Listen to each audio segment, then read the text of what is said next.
This is the second part of the video lecture on sources of magnetic field.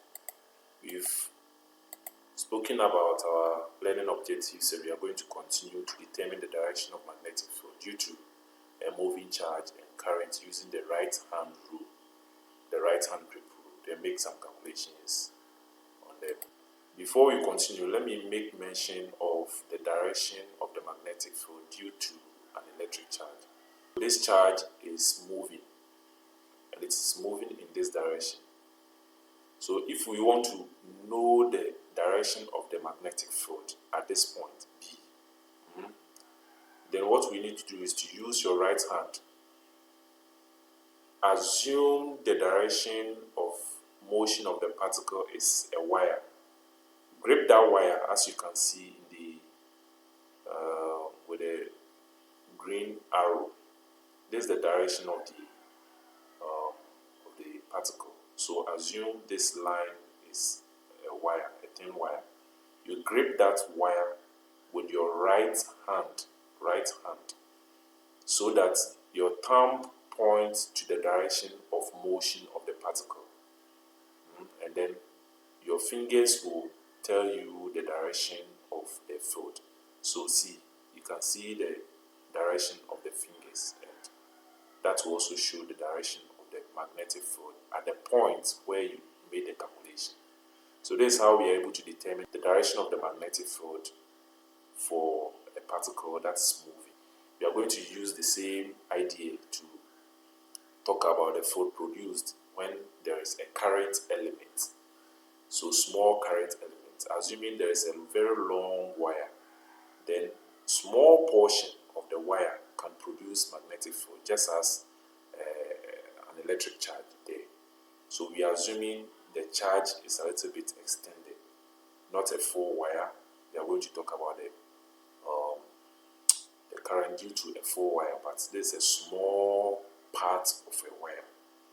That small part of a wire will contain a certain amount of charges, and those charges are moving with a velocity v. So just as we did for the moving charge, you can do the same thing. So if we have this quantity of charges and they are moving with this velocity, then we can arrive at this equivalent expression. Quantity of charge, the velocity is simply the displacement over time. We can bring the time under the quantity of charge, and that will give us the current, leaving the displacement of the charge. Now, in this particular scenario, we are talking about a very small length or small displacement of charges.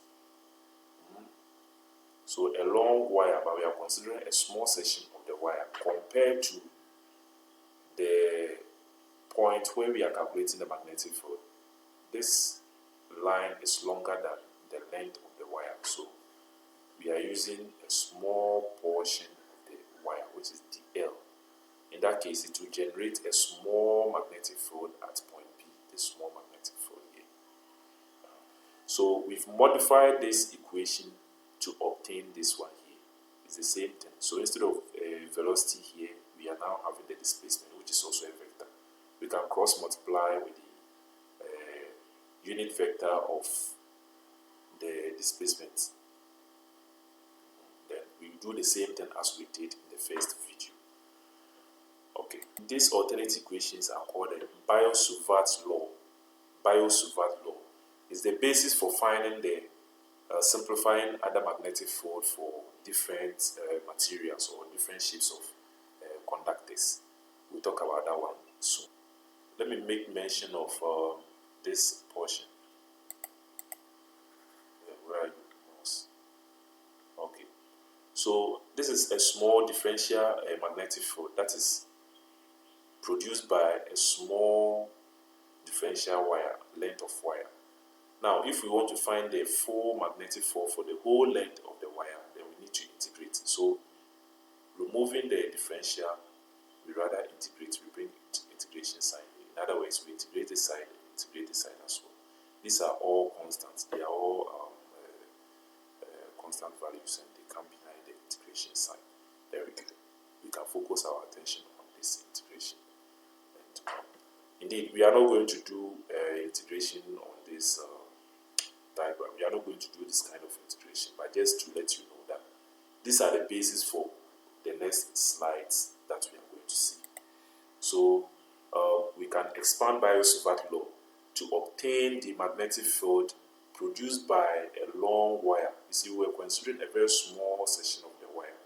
If we extend the wire and do the integration, then the magnitude of the electric field produced by a long wire at a point close to the wire, that's about 8 meters or 8 centimeters away from the wire, can be calculated as the permittivity of free space multiplied by the current through the wire divided by 2 pi A.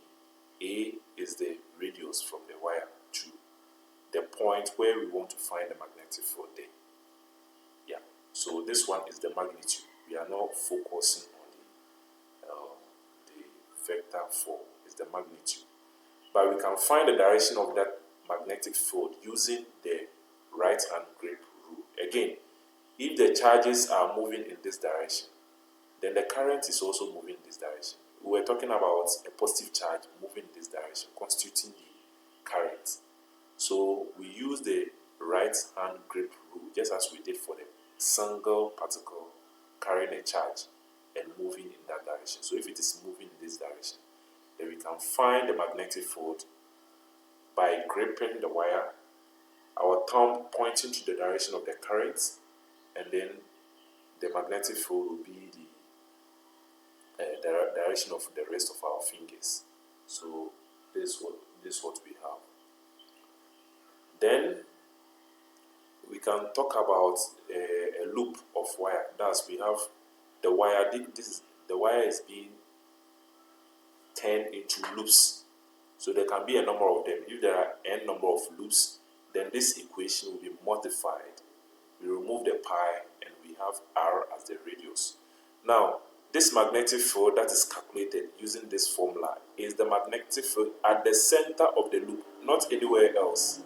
It will be the magnetic field at the center of the loop here. So this formula is for calculating the magnetic field at the center of the loop. There can be so many loops that are bound together to form a short distance solenoid. In that case, the r will be the radius and the n will be the number of loops that are bound together here. Again, the direction of the magnetic field will be like gripping one side of the loop, and then the direction of the rest of your fingers will be the direction of the magnetic field if your thumb is pointing in the direction of the current. So we use the right hand grip rule to find the direction of the magnetic field due to a current or a flowing charge. Then the last thing I want to point it out to you is that we can have a solenoid. The difference between this loop and the solenoid is that the solenoid has a very long, the loops are tied to each other, so that the solenoid becomes very long compared to the radius of the loop. So we can find the magnetic field inside the solenoid, not at the ends. This formula will not apply to the magnetic field at the ends. It is the magnetic field within the solenoid, and that one will be calculated by the mu naught number of turns times the current flowing. Again, we want to find the direction of the magnetic field. You grip one side of the loop making up the solenoid, and the rest of your fingers will point in the direction of the magnetic field. Okay, so let's take this example. A surveyor is using a magnetic compass. Directly above her is a power line 5.0 meters high and carrying 100 amp of current. Can the surveyor rely on the directions of the compass, given that the earth magnetic field is 20 microtesla? The surveyor is using the compass and wishes to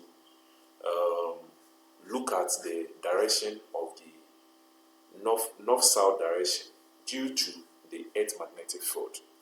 But unfortunately, there is another magnetic field that is being produced by these power lines. So it will interfere with the direction being shown by the compass. Now we need to find the magnetic field being produced by these lines and compare it to the earth magnetic magnetic field and see if it will interfere and give a wrong reading. So let's see how it goes. The power line approximates to a long straight wire, so we can use the formula for calculating the magnetic field due to a long wire. So A will become the radius from the wire to the point where we are determining where the surveyor is standing. So we use this equation, substitute the current, substitute the 5 meters. We know the value of mu naught. We substitute everything in, and we get the field at this point due to the power lines to be 1.04 micro Tesla. Compared to the Earth magnetic field, this one is very small. It's about 5% of the Earth magnetic field. So the compass will read the direction of the Earth of the Earth due to the Earth magnetic field. Not necessarily this one. This one will produce some error, but it's not enough to overcome the Earth magnetic field. So the compass will read. Only that there will be some error due to these power lines. Okay. Here is the next question. A closely wound circular coil with radius 2.4 centimeters has 800 turns. What must be the current in the coil if the magnetic field at the center of the coil is 0.058 Tesla? We've been given the radius of the coil, and the coil is made up of 800 turns. The magnetic field is also given. We are supposed to find the current that is making up the magnetic field. You just substitute everything there, make I the subject, and we get 2.77 amp. Do it yourself and let me know if there is any problem, any difficulty with it. Okay, so that's it for the second part of the lecture. We come back to continue for week 2.